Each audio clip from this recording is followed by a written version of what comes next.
everyone. Thank you so much for joining our discussion today. My name is Ishnan Kaur, and I am one of the interns at Kaurs Reimagine. Today, I have with me Sonia, our marketing director, and Meeta, our lead editor, on the call, and they can give a quick wave. So today's discussion is our first event in which we dive deep into the archetypes of Kaurs Reimagine. And we have 5 in total: the bride, the mother, the warrior, the visionary, and the explorer. Before we get started, we had a few announcements. If you have purchased the book, we encourage you to help us spread the word and elevate these stories by leaving a review on Amazon. You can leave a review for specific stories that resonated with you, even if you haven't read the entire book yet. If you are interested in leading discussions like these around our book, please get in touch and we can help support making that happen. We also wanted to spotlight some recent events we have had, including the New Jersey Oneness event and the LA Sikh Lens event.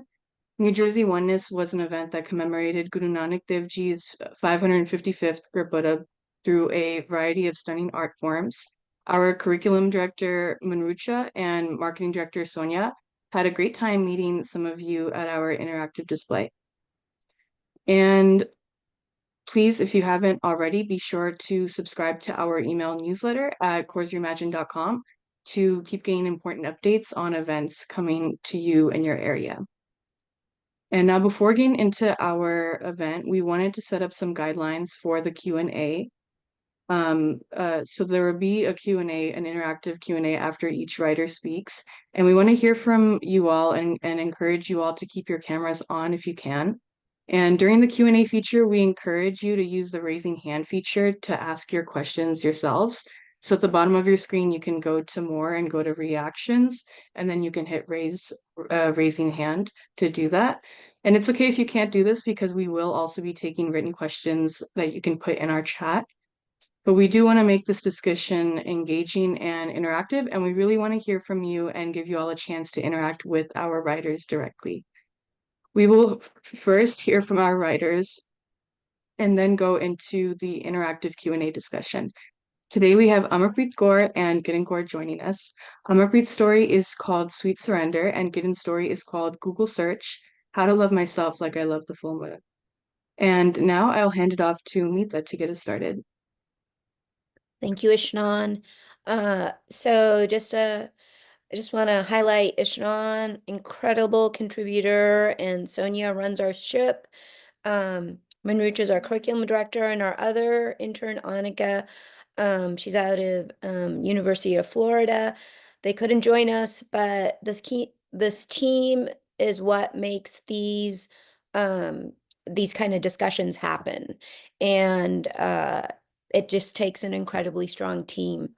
So thank you. Okay, so welcome everyone. Thank you for joining us for the Bride of Gurbani. This holds a very special place in, I think, the Panth. As a Panth, this role that we have, this esteemed role, is a very special place within all of us. And I am letting people in as I talk, so let me just keep doing that. So before we launch into the discussion,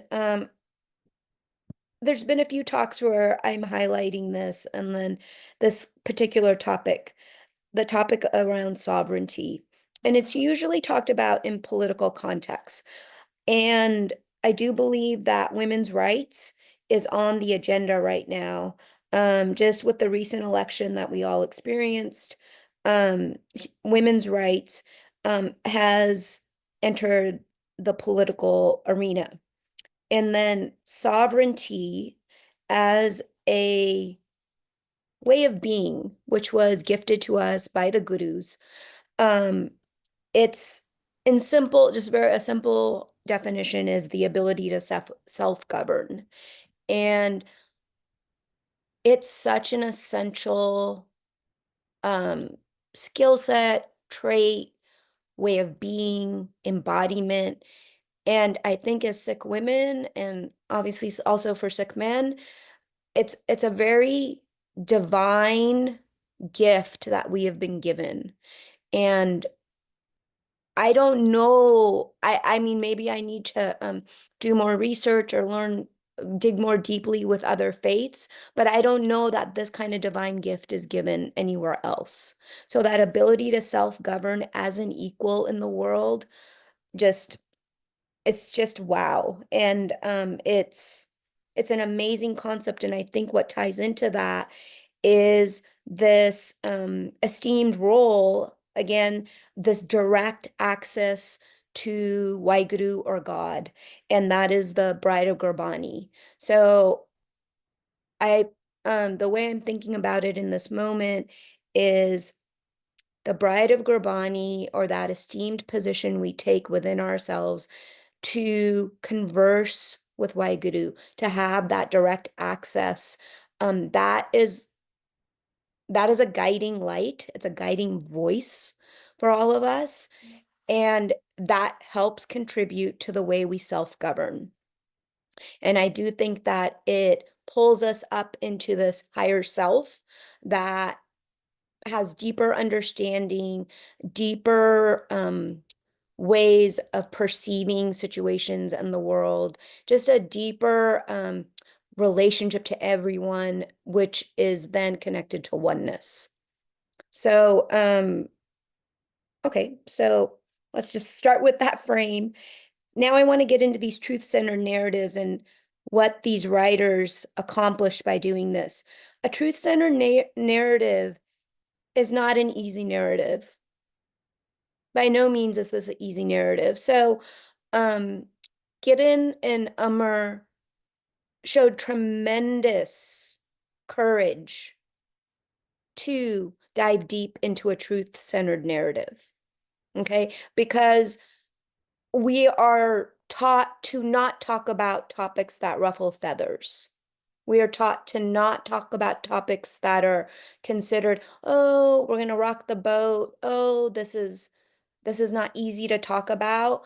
Just somehow we've got, it's off the table. But they took the time and they did it with such grace, and they did it with a lot of self-trust. And what I was like proud of as the lead editor, or perhaps impressed with, what I really just loved with these first two stories kicking off the collection is they suspended judgment. And in suspending judgment, they gave everyone involved their humanity. And you can see that shining through in Amar's story. And then Gideon gives a bow and a love to this world despite the pain that circulates. And so I thought those were, I noticed that, and I can't say enough about suspending judgment, not only for writing or in this context of Sikh women's literature, but just suspending judgment, period. I think it is a psychological weapon, and they never brought that weapon out. They kept it in the holster, and they were very self-controlled about it. And I love that about what they did. So now let's launch into this discussion. Um, Amar and Kiran, thank you. Thank you for gifting us these narratives. And I'm gonna go ahead and start with, yep, here we go. Ishnan,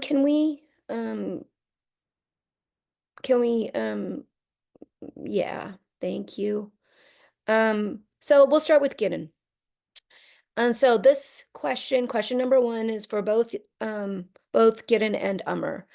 Kiran, why is it especially important for women, and Sikh women specifically, to share their stories? What are your hopes and concerns for the future of Sikh women? Perfect. Thank you so much. I first just want to take a second just to thank you for having us, and all of the people who've come today to sort of listen and do this book club sort of meeting with us. I think writing this story, and I can't speak for Amar and the other writers, but you do it alone, and then afterwards you see how everyone else is impacted and is interested. And so this is such a great opportunity. So thank you for making this space. to the Kaurs Reimagine team. But in terms of this question about hopes and concerns for Sikh women and their stories, I think what we use the word representation a lot to talk about how we see ourselves in the world around us. And I think it's sometimes easy to overuse the word and dilute the core of the meaning. Like this idea of having Punjabi or Sikh people in movies or in books is this idea of feeling seen, where you engage with a piece of media and you see something of yourself. When you see like a Sardar in the background of a movie or see that ad in Target, like that sort of feeling.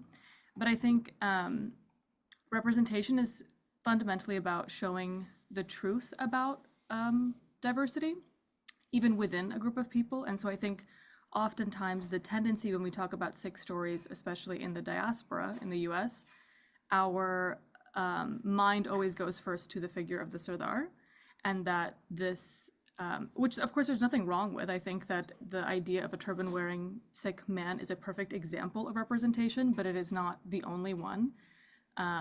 And so the true acknowledging of breadth and depth of what it means to be a Sikh is not just the Geshtari, the star-wearing man, but also women and people across the gender spectrum and people of all different backgrounds. And so this collection felt like that the first time that I read it. When I read the first Her Name is Kaur installation, it felt like that opening up of the definition of what it means to be Sikh, and an opening up of that definition of what it means to identify with people who look like you and who don't look like you.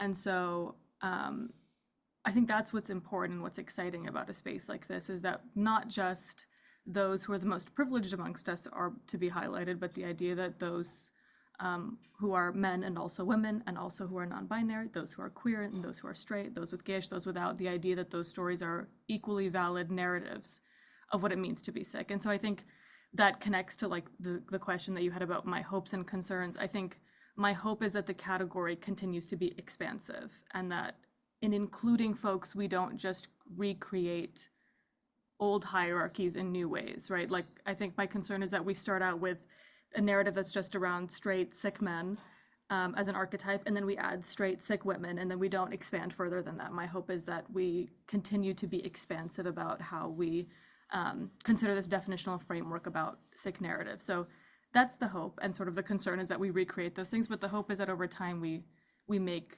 way for the breadth of Sikh experience for women, non-men, for everyone who's sort of in the fringes of these storytelling, so that we're mindful of those less privileged in our same community, those of different classes, castes, gender, sexualities, backgrounds. So I think that's I guess where I'll leave that there. Those are my hopes and what I hope to see in the future. Okay, thank you, Kiran. I appreciate how inclusive you're being, and yes, we do not want to, just to underscore what you're saying, yeah, we don't want to recreate hierarchies, and at the same time, we want to keep creating spaces where everyone feels safe to articulate themselves. So thank you. Let's move to Amr with the same question. Why is it in this moment especially important for women, and Sikh women specifically, to share their stories? What are your hopes and concerns for the future of Sikh women? Hi, everybody. So thank you for, you don't often get a chance to share your opinions in such a inclusive space. So I'm appreciative of it. I think when I was thinking about this question, what came to mind was like this idea of having a bird's eye view. You think of like Roberta Bondar in space, and there's often, she talks about how she could appreciate the fragility of our planet when she could see, and how she developed a love for it when she could see it from space, because she could see the whole picture.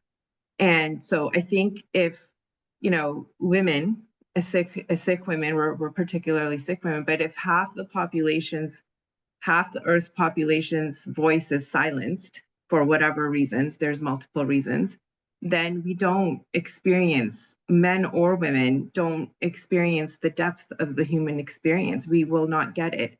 And if as Sikhs we are taught to cultivate or use this life to experience Vaheguru, and Vaheguru is encompasses everything: earth, water, space, time. It's so expansive, and yet we're limiting our understanding of the human experiences through one narrative or single narrative, or just if we were to talk about in binary terms, man and woman, or man and woman's experience. So if the world is a mosaic and we're privy to only parts of it, then we will never get the whole picture. And I think as Sikhs, we're striving for that, right? To experience it all. And the other part that comes to mind is, in my nursing career, we have to engage in this reflective practice. And I think we have to do this as Sikhs as well, but we don't as women, because there's certain line of questioning we just don't enter, because it may be taboo, because it might lead to something that's uncomfortable. But this, I was thinking of Guru Nanak Dev Ji. I mean, Guru Nanak Dev Ji's divine is the messages. There's, universal, but to reduce it to say that, he was the best inquiry-based learner there was, because he questioned everything that he saw in society, right? And I think storytelling is that. It's like, it's inquiry-based learning, because you are questioning what is happening around you, and you're taking that experience and transforming it and giving it meaning. And I think that we as women, Sikh women, have valuable insight to contribute to life. But if we never delve into it, because we're not allowed to, we don't give ourselves permission to, then we never get to transform and create meaning, and then contribute that meaning. And so, I think my hope for Sikh women, and women in general, well, I'll speak to Sikh women, is that I think that we can, you were talking about having a conversation with Vaheguru. And one of the other things that I was reminded of, I read this book called Conversations with God by Donald Jameson in high school. Mm-hmm. And it was all about how the world speaks to you, and Vaheguru, or God, speaks to you through your life's experiences. And I think our storytelling, when we delve deep into our own truth, that's our way of speaking to Vaheguru, to speaking to God. And so as Sikhs, we're empowered. There's no middleman. We're empowered to connect directly with Shabad. It's just us, Shabad, and Simran, and do all of that. And so I think us connecting with our truth and articulating it and having a dialogue about it, I think that's us being able to talk to Vaheguru as well. So my hope for all Sikh women is to, connect with Shabad directly, not man's interpretation of it, because I think those two journeys lead us to very different places. And I think that our full interaction with our life's experiences and creating meaning of it, and being able to talk about it in a very authentic way, that it allows us to have this journey towards Vaheguru, which is what we're asked to do as Sikhs, is walk towards Vaheguru. But then all of these other things create barriers between us and Vaheguru, because we're not allowed to live these truthful lives. So yeah, that's my hope for us as Sikh women, is to have a direct connection to our own divinity without any of those other sort of patriarchal barriers. Thank you, Amar. Yeah, I appreciate what you're saying around for those who identify as a woman in womanhood, it's a distinct experience, and yet it's an informative experience. And when we do bring attention to it as being distinct, and even within that distinction, there's diversity in that distinction, right? And so we're uncovering more truths, so to speak. We're uncovering more of the human experience. And so I appreciate what you're saying around that. And I think it goes back to Plato. In public spaces, women were actively silenced. So it's a messy middle that we're in. You know, we have this space.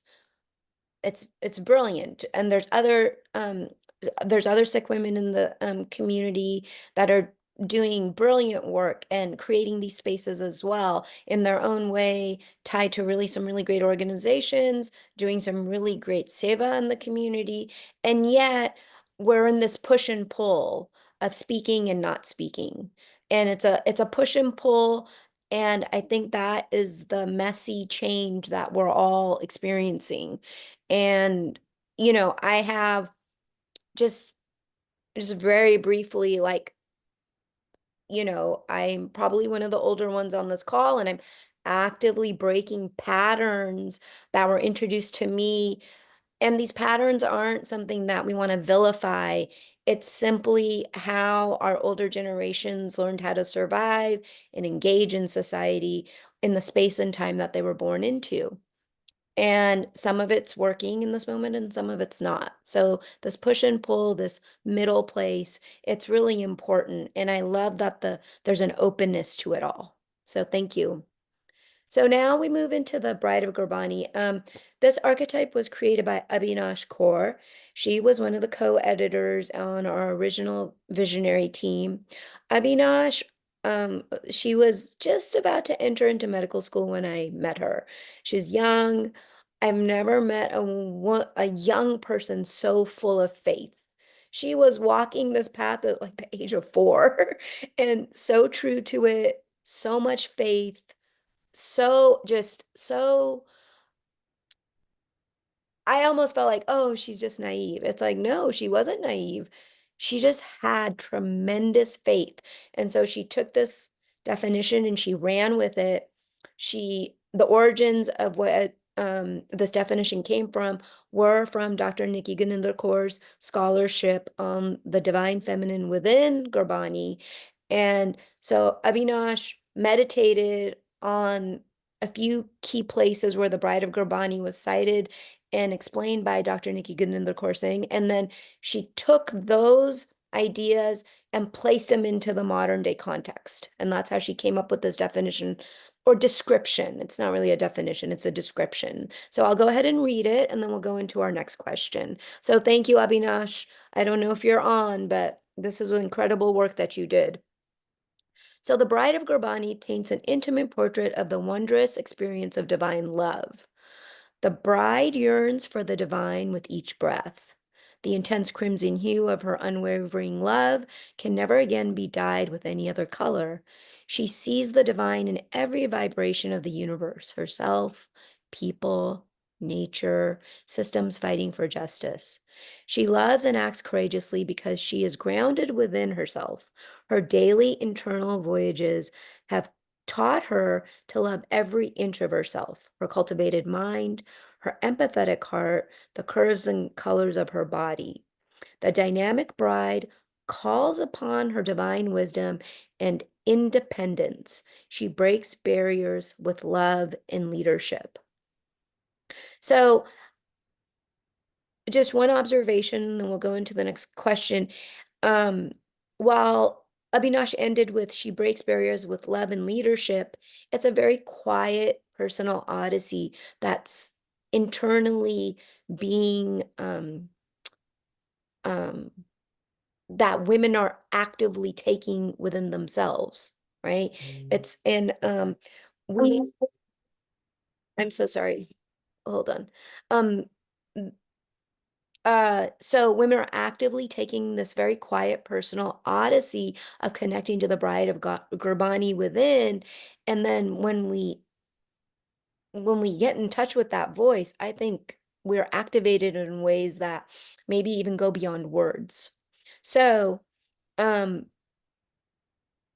we can actively see this personal odyssey taking place with Kiran and Amar in their narratives, and you see this really incredible crescendo at the end of their narratives where they hit that divine voice, and it's just incredible.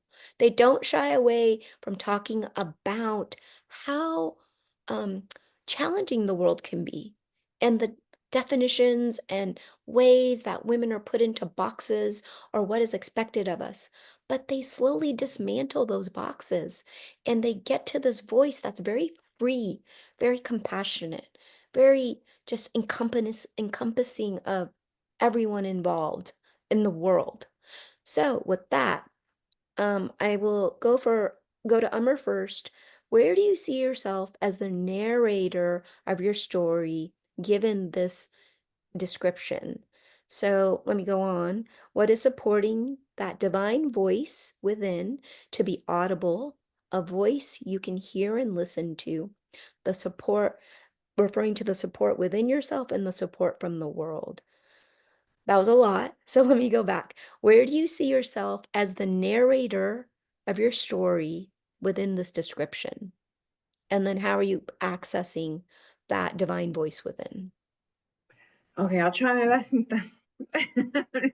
But so You got it. You got it. yeah, I'm just gonna read a bit and I'll see if I want to add something to it. But when I wrote this story, I had to become like, I consider myself a pretty vulnerable person and pretty open, but I had to reach depths that I really hadn't gone to before. So I wrote from a place of great vulnerability. I dug pretty deep to illuminate my truth. But what I'm finding is to live with that level of depth in a world that requires me to wear multiple masks, all of which carry some version of my truth, but not my complete truth. It's a struggle. It's a struggle to be that complete in all of my daily life. So, I feel like I have one foot in the messages of Gurbani, and then one foot, I'll use the word Maya, where all of the worldly attachments call it, right? And although intellectually I know that that world is elusive and things are temporary, as I experienced with my own marriage, that things are transient and shift and move, and that foreverness, is only really with the infinite, right? But there's still this pull. I'm in this I live in this world. So my where I'm constantly like, it's like my face is like plunged into the mud all the time. It's like, but my storytelling experience with this, the first of its kind for me in my life, gave me grace. You spoke about grace. It really did. And, but I find myself without grace often. And I keep going back to my story. And every time I read it, I'm like, okay, there it is. There, I have something, And so where I'm at my stage, I guess I'm still at that yearning stage, like yearning to find a deep connection with life. I'm looking for belonging where I feel fully rooted in, what we call divine love. Like I'm growing my root, like I'm trying to grow my roots for strength, for being more authentic. I think I've always wanted that, but there was, I think, up until my divorce experience, I think there was less of a self-reliance. There was more of a reliance on external structures to support and protect me. And this time around, like I feel like I'm taking more ownership for my life. Although it's an imperfect relationship, like I'm making Vaiguru my partner, and so I wasn't sure if I was gonna include this or not, but I will. I'm like, although I'm on Bumble, I'm not sure the kind of love I seek, this divine love, will be found in any human relationship. Or, perhaps my human relationships will serve as guides, each giving me a different lesson on my path, perhaps. But what I'm trying to do is be like unapologetically honest about my wants. Because I think up until now, they'll be like, well, you shouldn't want that. Well, why do you, there's been this questioning of why I want what I want. But I think I'm learning to cultivate a relationship with myself where I'm like, oh, there's something here, right? That's pulling you towards a particular purpose. So the more I venture into the experiences of what I want and not letting it be not letting this narrative of like, oh, that's selfish, or that's not what divinity is, not about what you want, but be it with dating or work or travel or family or friends, the more I venture into that, the more what I'm finding is the more strength I'm finding in myself, right? Mm. And it's making me stronger to stand tall and like to reach for the stars, while simultaneously like digging towards like the core of the earth. So like I'm expanding myself in both directions. And so that, I feel like, yeah, that's where I'm at. And the storytelling experience is what opened me up to embracing this approach. That's beautiful, beautiful. My gosh, you had me at my face is in the mud. I'm face planted right next to you. Believe if you just look to the right, you'll see me. So, and the other thing that I really appreciate, and I really want to underscore this is it is it is a Herculean task to stay in that divine love in this world. It is not an easy task. And so that grace that we grant ourselves and others is so important. So, so incredibly important. And I love what you're also saying about the more you put yourself out there, the more you experience, the sturdier you can be. It's like a living laboratory, this world. So, uh, yeah. Okay, Kiran. Um, where do you see yourself as the narrator of your story, given the Bride of Gurbani description? And then what is supporting the divine voice within, and that support coming from within you and then also from the world? Yeah, so I think for my story, for those who've read it, my story was mostly about the journey of like self-recognition and self-acceptance and something kind of like self-love, and talking about my childhood. And I think I see my story within this framework as this sort of effort to be the bride. I think the practice of seeing the divine in everything all the time is aspirational. I want to see the world through the crimson colored glasses and see God in myself and see it in everything around me. But I think it's hard, and I think, like you were just mentioning, it's supposed to be hard. It's supposed to be this Herculean task that takes a lifetime to figure out. I was talking to a friend of mine, Radhika. She might be here actually, but after the book came out, and we were discussing this element of the collection, this sort of thread in a lot of these stories, which is it feels like a necessary struggle, not in the way of like the things that we go through are required, um, because oftentimes there is an injustice to it, but it feels like part of the development towards this sort of aspirational love. Um, and I think about like the way that we define Nam and Gurbani is like naming or identifying. And so to look around and be able to identify everything around us and name everything around us as divine is the practice. And I would like to think that self-acceptance, self-recognition, self-awareness, self-love are extensions of that spiritual practice of being able to identify it even within ourselves. Because I think we all have that sort of like own worst critic kind of voice in our head. And so in that conversation, we were talking about how that's part of this sort of mosaic of human experience, that understanding ourselves is the spiritual task of sort of personhood.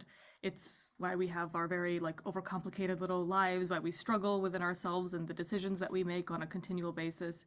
The people that we love and that we live with bring this complexity into our lives. And so loving everything and everyone all the time is what a consistent and true bride-like love would be. But that's hard to do and it's abstract. So instead we latch on, and I think of like the love that I have for my mother or for music and art, and my friends, for our children in the next generation. We see this slice of this sort of big divine love.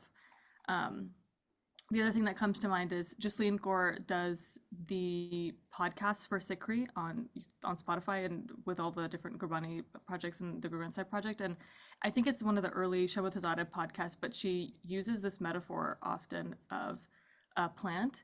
So when you watch like a time-lapsed video, like on Instagram, of a seed being planted in dirt and then it sprouts out of the ground, when this little sprig is like trying to dig its way out of the dirt, it's wriggling a lot and it's like fighting to get to the open air and like fighting to get above ground. And I think like that process of blooming and that process of growing is meant to be difficult, and I think that you like struggle and wrestle with. So I love that metaphor. I think it feels relatable. And so if it's meant to be hard, then the question is, how do we ease the journey? I guess is sort of like the second part of the question, like where do we find the support, or where do I find the support? And I think the tools that help us open and widen our heart and widen our capacity for love are what helps. So that's partnership, that's friendship, that's sangat, whatever that looks like for each of us. And so I think sometimes that's our families that we're born into and the Sikh sangat around us, but sometimes being Sikh is not sufficient sangat. Sometimes just being from the same community is not what community is supposed to feel like. And so whatever that looks for the people around us that bring us joy and love and help us to like expand in our capacity to love, not just each other and like the people that you love, your friends, but the people who bring out that capacity to love yourself also, which I think is so important, to have those sort of people around you. I don't know if I fully answered the second half of that question, but I'll stop You there. did, Yeah. you did. Beautiful. It's beautiful. And you know what? I'm loving that you're framing that this is supposed to be hard. Let's, there's a myth out there that, before we enter into our mother's womb, we're like, and it's a myth. It's a universal myth. We say, there's my family. There they are, and I picked them. And so you're signing up for this journey before you're even in human form. You're saying, yep, there we go.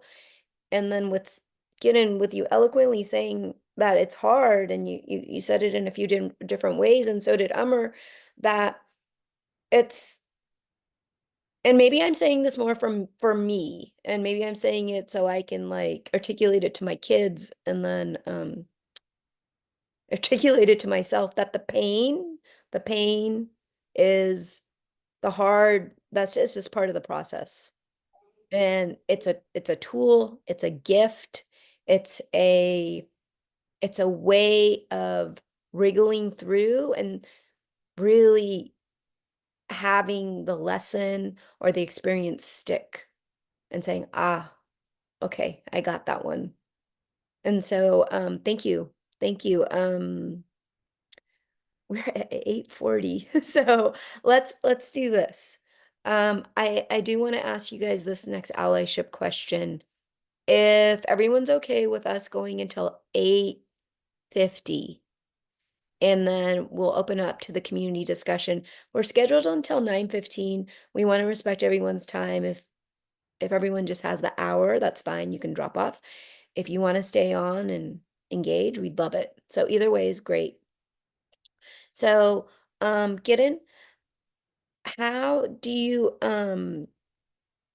okay, so we have this Herculean task of understanding divine love, right? So this is for both you and Umar. How do we become our greatest allies?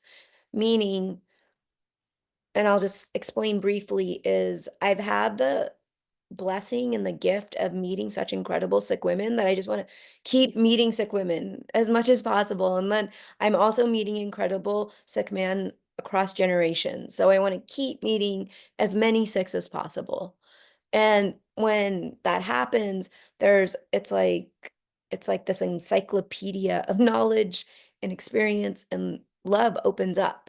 And I think to myself, wow, that is an incredible, this person is an embodied resource. And how lucky am I to have connection? So in that context, how do we become our greatest allies? Because patriarchy in the past, and it even occurs today, elevates this kind of divide and conquer, and it does it with women specifically, and it can pit women against each other, and these are old patterns of survival. Again, there's no judgment around it, but it does cause pain. So pit women against each other, compete, the jealousy rises up, all of this unnecessary experience. Whereas how do we move over into becoming our greatest allies for one another? So that was a lot, but get in, please. Yeah, I can be somewhat brief since we're talking longer than maybe we're trying to. No, So, no, no, you're good. You're good. You're good. okay, I guess how can we be each other's greatest allies? I think there's a bit in the piece that I wrote where I talk about all the ways in which um, one can be a woman is a valid way to be a woman. And so this idea that we've got very sort of prescriptive ideas of gender performance. And so we say like, this is how you be a woman, this is how you be a man. And if you're outside of that, then it's like, oh, well, you could adjust a little to fit into that original box.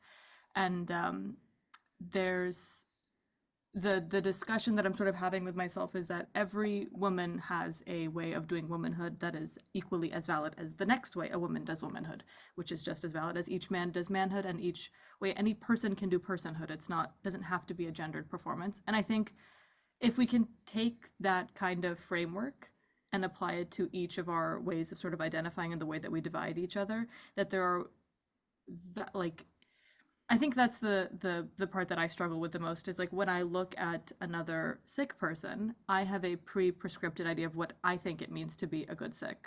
And it's the one that I was sort of raised with. It's the one that my family taught me because that was in an emotional and spiritual upbringing that like caused me to formulate that feeling. But I think the more that I can open that definition up, and I'll like give people room and give people grace, will create that allows for the spaces for allyship, I guess is the way that I would answer that. That taking that same framework of allowing people their individual ways of practicing something with as much compassion and grace as possible is the way that I would say that. And I think on the sort of flip side, like our own personal responsibility in terms of allyship with ourselves or the people around us that we care about, I think having an understanding of ourselves is sometimes the hardest part of the task. But I think like seeking those answers in other people for like what our North Stars are, what our compass, like that's what my dad says, he calls it our North Star. Like, what are your principles? Who are you at your core? If we don't know that for ourselves, it's hard to find that answer in other people who we are like in this loop of sort of perception and judgment with. And so I think trying to figure out over the course of my 20s, figuring out what's actually important to me. What are my core principles? What is my North Star? What do I actually use as a compass? When I think about myself, sort of protecting those and like those being the things that we use to sort of like evaluate our allies, as opposed to like, are they a good Sikh? Are they a good woman? Are they performing the way that I want them to? Like, do they align with the core of who I think I am right now? I think is maybe a better metric that I'm trying to use for allyship. Yeah. Yeah, love that. Personhood. I think that personhood is it can eliminate a lot of judgment. Yeah, beautiful. Thank you. Thank you, Kiran. Wow, there's so much there. We could go another hour on that, but okay. Amar, how do we become our greatest allies? Feel free to pick up where Kiran left off or Yeah. whatever idea comes to mind. I just have a quick answer. Like, Karen, that was a beautiful response. I answered this more in terms of like ally for ourselves, like as individuals for ourselves. And the thing that came to mind for me based on my experiences, just to take away the shame and guilt. There's mistakes that happen there, and we take responsibility for our behavior, but at the end of the day, Vaheguru is our judge and jury. So if we want to experience divine love, there's no room for shame, I think. And so it's important to befriend ourselves, to motivate ourselves, to love ourselves. And if shame and guilt are part of the picture, it's hard to do any of those things. And so once we start to do that, if we can do that for ourselves, we start to do that for others as well. Yeah, so I think that's where I'm at. I love, yeah, again, another hour discussion, like what our practice with ourselves, our compassion with ourselves, it goes back to that, grammar school idea of our bucket is full, and are we sustaining that fullness, and can we approach others with that fullness. I do think it's compromised by the systems we live in. That's a personal observation.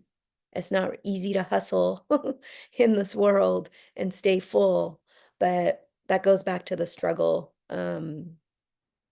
Yeah, beautiful from the self and then also for others. That's a great, great perspective. Okay, so now we're going to move into two specific quotes. And I'm sorry I didn't mention your story title. So Kiran's story is Google search how I, it's a long title. How do I learn to love myself the way I love the moon? Is that accurate? Is that correct? Okay, good. It's a fun title. So I'm gonna quote directly from Kiran's story. This quote has generated hours and hours and hours and hours and hours of discussion in our team. And so we're like, let's take it to the source and see what she has to say to it. So this is a quote that Kiran quoted from the writer Susan Satong. And she says, Susan says, the greatest advantage men have is that our culture allows two standards of male beauty, the boy and the man. The beauty of a boy resembles the beauty of a girl. In both sexes, it is a fragile kind of beauty and flourishes only in the early part of the life cycle. Happily, men are able to accept themselves under another standard of good looks, heavier, rougher, more thickly built. There is no equivalent of the second standard for women. The single standard of beauty for women dictates that they must go on having clear skin, every wrinkle, every line, every gray hair, and I would put in parentheses, every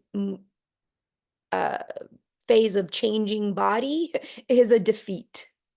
So, so how do our roles, or at least our attempt, our yearning, our striving as brides of Gurbani reorient and cut through Satong's definition? How do you respond to this quote when you center yourself to the voice of the divine bride within? Yeah, so I love this quote. I think so. I want to answer this question in two ways and zoom out in the second half. But the first, just about the quote, I like this quote, Susan Sontag's words, because I think it's one of those things, once you point it out, you can't unsee it. You can see it everywhere then afterwards. The fact that men and women have completely different standards for the way that they're perceived in terms of beauty. Especially at like any like red carpet or any like sort of like celebrity thing where people are being photographed, you can see it so viscerally. The way that we're perceived is so different. And so this quote is good for shifting mindset, but I also think that it's pretty limited because it doesn't provide the solution, because it's a narrow quote. And so what is the solution then? Is the solution a second standard of beauty for women? So then where does that leave us? So I don't think so, because I think that leaves people between like traditional men and women's performances of gender sort of in the abyss. And I don't think I want to spend 90 years seeking to be beautiful in like one of two ways instead of one of one way. Like, I don't think that's big enough. So maybe the answer then is infinite standards of beauty, kind of like the metric I was talking about before, the infinite ways of performing gender. So any way of performing gender the way you want is a good way. So any way that you present is beautiful. But the second half of sort of the way that I approach this concept is, if we go even further zoomed out, and I don't want to get too like tinfoil hat with everyone, but I think there's room here for getting rid of the concept of beauty altogether. Like, I think that's a very limiting concept that does much more damage than it does good. I didn't get into all of that in the piece because you can only do so much yapping in one piece of writing, but I think what beauty really stands for and what it's based in are really necessary questions to ask. Whose standard are we actually using when we talk about a standard of beauty? And that's where like the theory of beauty and aesthetics comes in, because beauty comes from hierarchy, plain and sort of simple. If you're beautiful, then you're more worthy of love, desire, care, jobs, healthcare, etc. And if you're beautiful, then less so. And I mentioned in the piece that that's tied to logics of capitalism and imperialism because that's where it stems from. Colonial entities use whiteness and this idea of being beautiful and being presentable in whatever way that means as a way to justify the oppression of those that are not. And I don't mean like ornamentation, like wearing jewelry and clothes and aesthetic self-expression has been around since forever, but the idea that beauty and worth are tied together is colonial. And that's the insidious sort of part of it. The logic of beauty then becomes like, if whiteness is what's beautiful, then and beautiful is what's worthy, then whiteness is what is worthy, right? And so, but the logic should be that humanity is what makes us worthy, that personhood makes a person worthy of care and of love and of desire, of joy, of access to care. So that's why I think like the idea of like inclusive beauty is like a real buzzword these days, like this idea of like having an inclusive sense of beauty. I don't want to get too attached to that kind of representation because I think inherently beauty is exclusive. This idea of beautiful people is like a subset of the whole population, and we slowly like inch outwards from that small circle by adding in people who are close to the beauty standard but not quite. Like, okay, and in doing that, in like sort of trying to slowly widen this inner circle of beauty, never to subsume everyone because then nobody's beautiful if everyone's beautiful. We just reaffirm the logic of the center, right? So we have beautiful people, and 100 years ago it meant this, and today now we've added a few more people, but those are the people who are the closest anyway, people who are light skinned or people who are thin or people who are able-bodied. And so like it's like we get lost in the middle. There's not so much change as is perceived if we keep like reaffirming the logic of having exclusive beauty. So anyways, to make a point of all of this, I guess the change is so limited that it exists mostly to widen a consumer pool, right? To like give more people to be able to sell you the things that make you feel beautiful. And so how do you navigate the world when we haven't yet abolished this sort of concept of beauty hierarchy? So and I think that was sort of this question of like, how do we as a divine bride navigate these standards of beauty that Sontag is talking about? And I think again, it's like seems like really silly how simple it is, but like the idea of just being a little bit more forgiving and a little bit more gentle with ourselves. I have another quote in the piece. I think it's Margaret Atwood, and she talks about having a man in your mind's eye as a woman, how we're socialized to have an ever-present audience of men when we look at ourselves in the mirror or when we look at other women. Even when it's just me looking in the mirror, I don't see myself objectively. I see myself filtered through the lens of that standard, that beauty standard, which is patriarchal, which is based in Eurocentrism. And so like I'm not seeing myself as an objective viewer, I'm seeing myself filtered through the way that I was raised to see myself. So like trying to remove that that lens slowly to allow ourselves to conceptualize beauty that's not based in what we see sort of like on television and in media, but one that's based in personhood and humanity, is I guess the way that I would answer that. Like the divine bride type of love would not be about a standard of beauty that is visual, because that's a little bit more dehumanizing. And so I think starting there, and then that allows for sort of that infinite standard of beauty and kicking the man out of our head and all of sort of those things slowly unraveling. Yeah. Yep. Really good. Okay, I'm sorry. Okay, first get in, wow, yeah, and tying it to consumerism.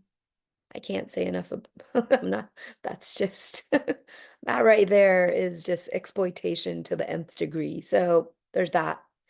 Amr, your question, if we clip, I am sorry, I did a hit and miss with the time. We're almost at 9 p.m. We're supposed to go until 9:15, but do you mind keeping it brief? I'm sorry about that. That's on me. So this is kind of just a really wonderful transition from Gideon's question. And it goes, okay, so here's the quote from Amr. Amr's, we had a really fun time with Amr's story. title kept on revolving and changing, and I love that one of the titles went into the story. So she settled on Sweet Surrender. It's the song by Sarah McLachlan. It's from some years back. So my peers will know it, maybe the young ones will know it. But here's Amar's quote. Carrying over from, oh, that's me. Carrying over from Kiran's question. Okay, Amr says, I was not meant to fit in. I was not meant to belong or be loved by the patriarchy. I was meant to exist in the form that was provided with all its wisdom in my body, a wisdom that was meant to carry me back to my soul that I buried deep under the weight of an ocean of unattainable expectations. Everything Kiran just talked about. I'm saying that in quotes, of being the perfect woman as defined by a man. Yeah. Yeah. So So there's a lot to say, but I'll try to be succinct. So I think one of the things that came to light for me was how I experienced the world. I experienced it in my thoughts. And like I say, like I lived neck up, everything up here, analyzing, thinking, worrying, all of that. And, you know, when I reflect on this idea of like finding God or connecting with Vaheguru or experiencing the divine, I don't think that can be done in your thoughts. It's not something that can be understood. It's an experience that's meant to be felt. And yet I felt nothing in my body, in the sense that, you know, when someone said to me, Amar, what do your spidey senses tell you? I'm like, what are you talking about, spidey senses? What do you mean? Like, what are you talking about? This idea of intuitive knowledge, this knowledge of your body's wisdom. And it needs to be cultivated, your connection, your understanding of this body that you walk around with. There's a purpose to it, and it's constantly giving you messages, and yet I wasn't trained to listen to my own body, right? Not because anybody was trying to harm me, but so one of the first questions I asked myself when I was going through my experience of separation and divorce, and I'm going to use some language which I hope people don't find offensive, but I felt, I don't know, it cuts it. I think it makes a point. So I hope it's okay for me to say, one of the first questions I asked myself in the separation process, would I have been a desirable woman if I didn't have a uterus to give life or a vagina to give pleasure? And so this idea of, even, you know, I was the woman, you know, I was educated, loved by my parents and all of that, but I had zero connection to what do I have this body for? And so what I'm saying to myself is that I don't want my body to be used by society anymore. I think I was given this body for a purpose. I need to connect with that purpose. That purpose certainly is not for the entertainment of a man's desires. It has a lot to do with what you were saying about beauty and consumption and all of that. I think it's connected to that. My body has worth beyond measure, and I'm learning to walk in grace with it daily now.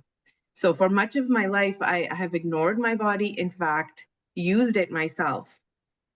But much of my transformation now, or my redefinition that's occurring, is honoring the life I've been given by fully embracing the package that my life came in. So that's sort of where I'm at with, I think, I hope I answered the question, but that's where I went with what, you know, what it was asking. yeah, beautiful, beautiful. Yeah, if we combine your questions, we've come full circle back to sovereignty. And sovereignty is the name of the game. It allows us to be whole beings. And Kiran like kind of pushed away everything that like defines beauty and is asking us to see beauty through the eyes of Gurbani. Brilliant. Amr saying, I don't want to exploit my own body, and this body is a vessel also for soul and mind and experience and conducting seva and I'm interpreting back to you, Amar. I hope you don't mind. And just it's so much more than, as you said, a vagina and uterus, right? But in this reductionist world, in systems, that's what it becomes. So expanding back out is brilliant. Thank you, thank you. I am going to hand over to Sonia. So if there's any questions, if everyone can kindly put their cameras on, it'll be great because we want to hear from all of you. Sonia's going to lead us through the community discussion for the next 12 minutes so we can honor your time. So thank you. Thanks, Meeta and Amar and Kiran. That was beautiful. I personally learned so much, and it's so nice always to know that you're in company of other people who share so much of what you are thinking, but can articulate it so much better. So I'd love to ask, like Meeta said, if you can turn cameras on or at least be available to speak. If you absolutely cannot, the chat is available if you want to ask any questions, but I'd love to start with opening the floor to all of you to ask questions to Kiran or Amar. So anything they spoke of today or anything from their stories, if you have something you'd love to ask them, just click on the react button and then raise hand, and I will go ahead and call on you and you can ask them your question.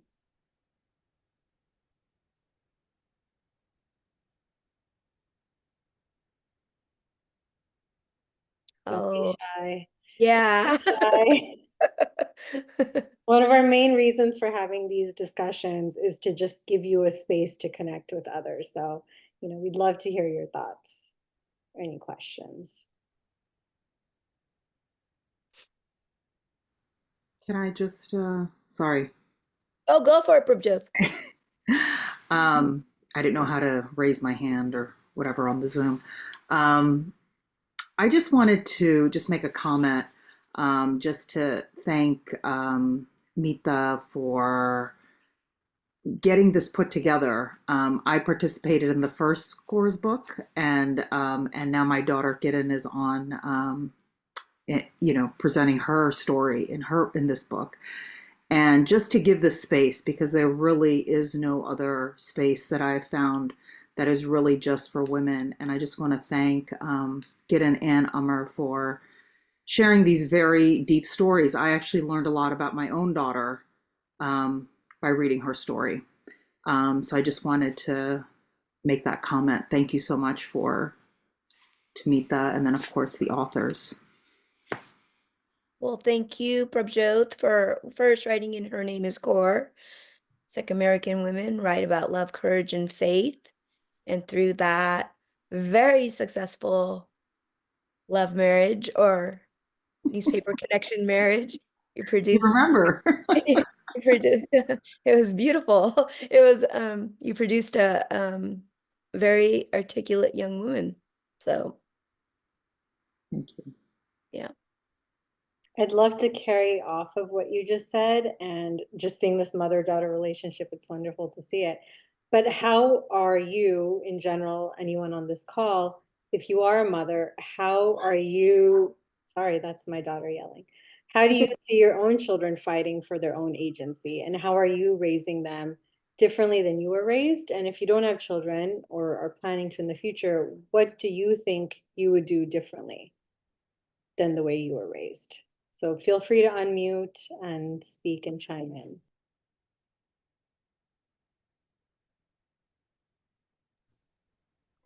Okay, so I'll chime in. I'm sorry I can't turn my video on. First of all, I'd like to thank our vendor who actually invited me to this last minute, perfect timing. So I'm glad I was able to get on.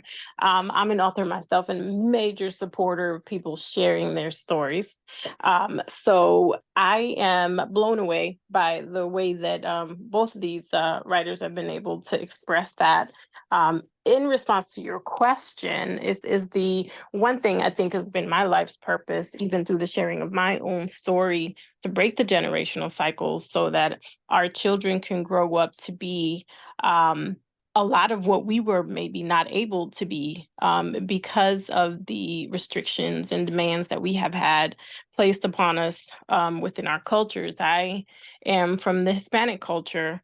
of Dominican descent. And I see a lot of similarities within our cultures with respect to a number of different things, whether it's be seen and not heard, just abiding to a lot of the educational demands, you name it. It's a number of different things that I think we have had self-imposed, but we are deciding to do something different. So I'm really interested in and I'm really enjoying this conversation and the power of a woman. I think I wrote in my in the chat there just how powerful this conversation is, and the demand for respect and understanding is clear. So as far as raising our own children, I have a son. He's 23 years old, and I choose to listen. I choose to listen and let him be seen and understand that he cannot be who I was, and I can't expect him to be that. So it's just really being open to that. I think is really important for us as we're raising our children, understanding where our parents came from and where to do something different. Can I respond quickly, Sonia? Thank you, Lynn. Yeah. That was a really sweet and touching, kind answer. And I just want to say this, I want to give every space to all the young people on this call. Like, they deserve it all. And I also want to say Toni Morrison wrote her first novel at the age of 57. Yeah. So what I'm saying is choosing to grow, reinvention, finding that fire within, it does not stop until we stop breathing. And I think women in their middle age, they are powerful, and it's like the rocket is ready to launch. They have enough behind them, they have enough life experience, and they can go. And we need to see those rockets launching, so all these younger generations can watch it, see it, say, oh, this is real. You got to see it to be it, right? And so I just wanted to make that shout out. Thank you, Sonia. Go ahead. No, I love that. And I was listening to a podcast and they were talking about how your 50s are your best generation, because you've just let go of all those things that held you back and you just don't care anymore and you live life for yourself. So if anyone else wants to chime in on that topic of, how we want to raise the next generation differently, we'd love to hear that.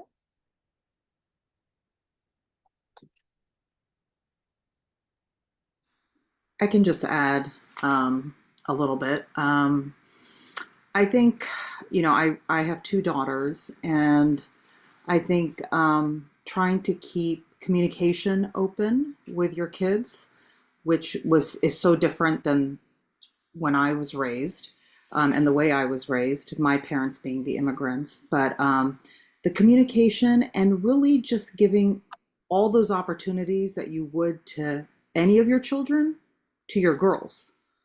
And specifically saying, look, I want you to go and do this or do that or have this experience or travel or study abroad, and not holding them back. I mean, I think that's what gives them the experience to say, you know what, I can do this on my own, and gives them the confidence then to be able to maybe write in a book or, fight social justice issues or whatever that is.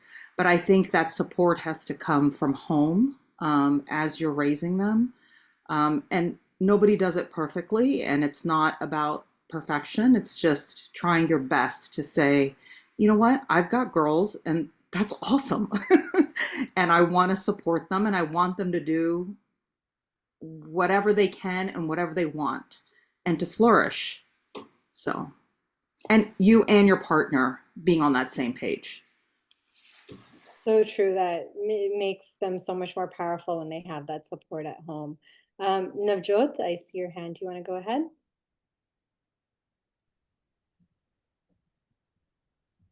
Hi there. Thank you, first of all, for having this community. It's just amazing to listen to all of the stories. And Kiran and Amar, I really resonated with the fact that you were talking about vulnerability and, how that feels when you have to write your story, not knowing how it's going to be received. I know that takes a lot of courage. So thank you so much for doing that. When it comes to raising children, I think that question, Sonia, really made me think that I come from a family of 5 girls, and now I'm raising a son. And so it was really important for me to kind of reflect on that as we raised him, to say, okay, I really want him to be raised really understanding the feminist perspective and to understand respect for women, but also to be very open to conversations that we've had with him from a very young age, not only about social justice issues, but also about, the LGBTQ plus community, non-binary people, so that he's really open when he's gone out into the world, that he recognizes humanity from a very different perspective. And given the fact that he lives with multiple disabilities, I think that really changed also the way that I've raised a child, because that was something that we never talked about in our community. We don't talk about disability. We don't talk about even certain social justice issues in our community. And so to have those open conversations was something very new. And I felt like that wasn't something I was always able to do growing up, but it was definitely something that I wanted to try to do as we raised him. I'm not sure if we've done it right or wrong, but I think we're always trying, right? We're always trying to just do our best and ensure that we are having conversations to ensure that our children or the next generation are hopefully more comfortable to come forward with the conversations that they want to have. So I think these stories are so important because it gives us all space to think, and it also gives us space to feel safe enough to have these conversations. So I really appreciate that. Thank you. Thank you. Love that. And I think it makes sense that those of us who face challenges in life kind of feel like we need to be the beacons and we need to speak more about them because we want other people to know that they're not alone. And so while they are challenges, they become such a boon for others. And so thank you for being vocal and for speaking about things that matter and that we should be talking more about. So we're going to wrap it up since it's just hit 9:15. And just wanted to mention again, if you've read any of the stories from the book, we would love for you to take a minute to write a review on Amazon. It helps the book be seen by more people outside of our immediate community. And we, as we saw on this call, the stories in this book really resonate across multiple communities. And so we'd love for you to take a few minutes to do that. Let your friends know to do that if they have read any part of the book. And thank you so much. I'm going to pass it back to Ishnan to close us off. Thank you. Hi, everyone. Again, we want to thank our writers for giving us their time today and sharing more about their stories. And of course, we want to thank all of you for attending today.